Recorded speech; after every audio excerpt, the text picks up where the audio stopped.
현재 세계에서 가장 핫한 나라를 고르라면 단연 사우디아라비아입니다.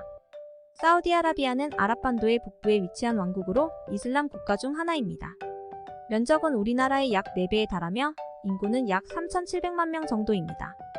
사우디는 석유 수출로 유명한 국가로 세계에서 가장 많은 석유 수출국입니다.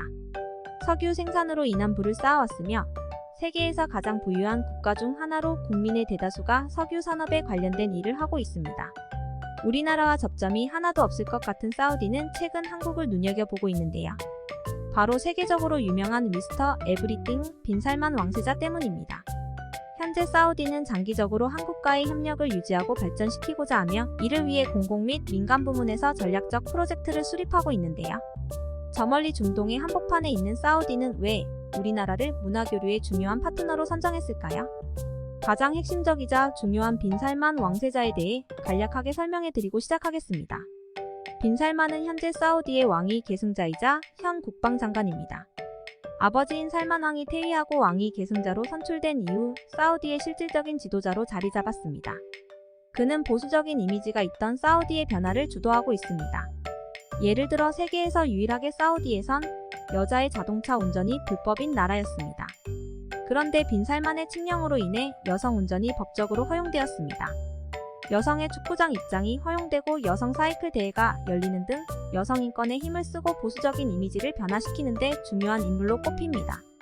또 빈살만은 우리가 흔히 아는 중동의 갑부로 유명한 만수르보다 재산이 10배 이상 많은 것으로 알려져 있습니다. 추정 재산으로는 하나로 약 2,700조에 육박해 미스터 에브리띵이란 별명으로 불리고 있습니다. 이런 세계적으로 유명 인사인 그는 왜 우리나라에 대해 관심이 많아졌을까요? 우리나라는 전통적으로 예술, 문학, 음악, 영화, 드라마 등의 분야에서 세계적으로 유명한 문화 대국 중 하나입니다. K-팝, K-드라마 등의 콘텐츠를 통해 전 세계적으로 유명해졌으며 이는 사우디에서도 큰 인기를 끌고 있습니다.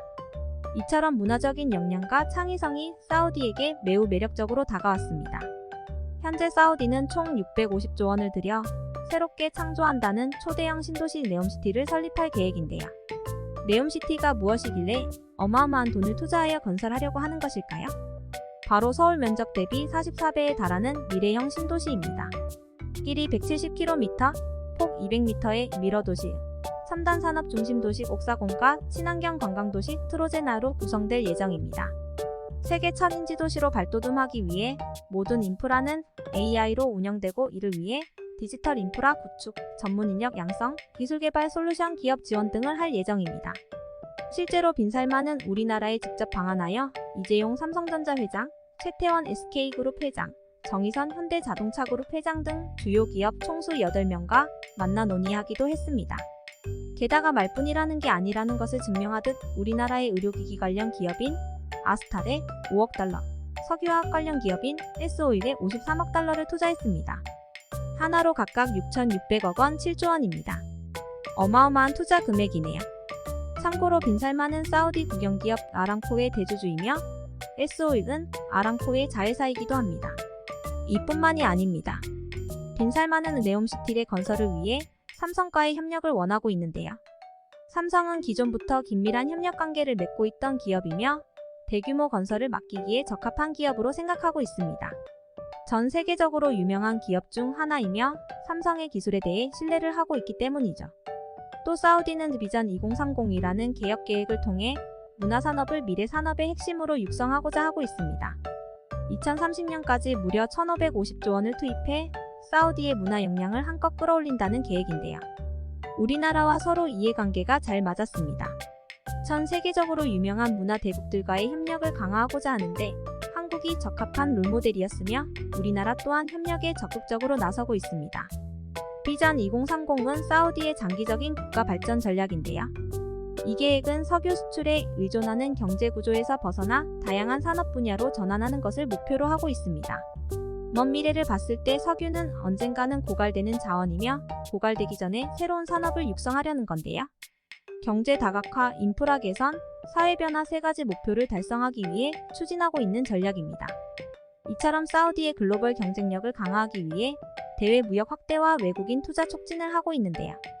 앞에서도 말했듯이 우리나라와 이해관계가 잘 맞아 우리나라에게 중요한 역할을 수행시키고자 하고 있습니다. 여러분들도 아시다시피 우리나라는 석유 수출을 하지 않는 나라입니다. 다양한 수출 및 산업으로 경제 구조를 구축했는데요. 사우디는 한국의 인프라 구축 능력과 기술력을 인정하고 있으며 이런 경험을 활용하고 싶어 합니다. 우리나라 기업들도 사우디의 경제 개방에 대한 관심이 높아져 사우디 시장 진출을 위해 노력하고 있어 서로 윈윈할 수 있는 유망한 파트너가 될 수 있습니다. 사우디의 미래는 무궁무진하다고 표현할 수 있는데요.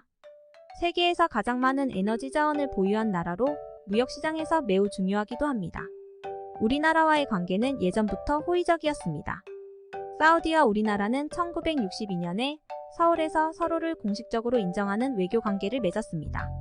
그 후에도 많은 협정을 맺고 교류하며 오랜 우정을 쌓아온 우방국입니다. 특히 양국의 경제 협력은 2000년대 이후 급격히 발전하게 됩니다. 이런 우호적인 관계는 정치, 경제, 문화 등 다양한 분야에서 협력을 강화하는 데 큰 역할을 하고 있습니다. 물론 사우디와의 협력에 대해 반대하는 입장도 적진 않습니다. 반대하는 이유 중 하나는 GDP에 관해서인데요. 우리나라는 1인당 GDP가 약 35,000달러이며 사우디는 약 24,000달러로 우리나라의 3분의 2 수준입니다. 하지만 위 내용은 오류가 있습니다. 보통 산유국들은 생산되는 석유 및 천연가스에 비해 인구수나 영토가 크지 않아 GDP가 높은데요. 사우디는 산유국들 중에서도 땅이 넓고 인구가 많습니다. 또 다른 산유국들에 비해 왕족들이나 상류층들이 많은 것도 1인당 GDP를 낮추고 있습니다. 소득 분배가 불합리하다는 뜻이기 때문이죠. 그렇지만 여러 복지가 있어 사는데 지장이 없는데요. 일을 하지 않아도 연금이나 여러 혜택이 주어진다고 합니다. 또 특별한 사유가 없는 이상 대학교까지 무상으로 교육을 시켜주며 의료보험 혜택 및 다른 나라 국가들과 달리 무거운 세금이나 보험료를 내지 않는다고 하네요. 오래전부터 함께 교류하며 한국에 대해 우호적인 사우디아라비아. 현재는 급격한 발전과 변화를 겪고 있는 중인데요. 오랜 기간 동안 친선을 유지해온 나라로 계속하여 상호 이익을 추구했으면 좋겠습니다. 앞으로도 좋은 관계를 계속 유지하며 더욱 깊이 있는 이해관계를 맺으며 서로 성장했으면 하는 바람입니다. 재미있게 보셨다면 구독과 좋아요 부탁드립니다.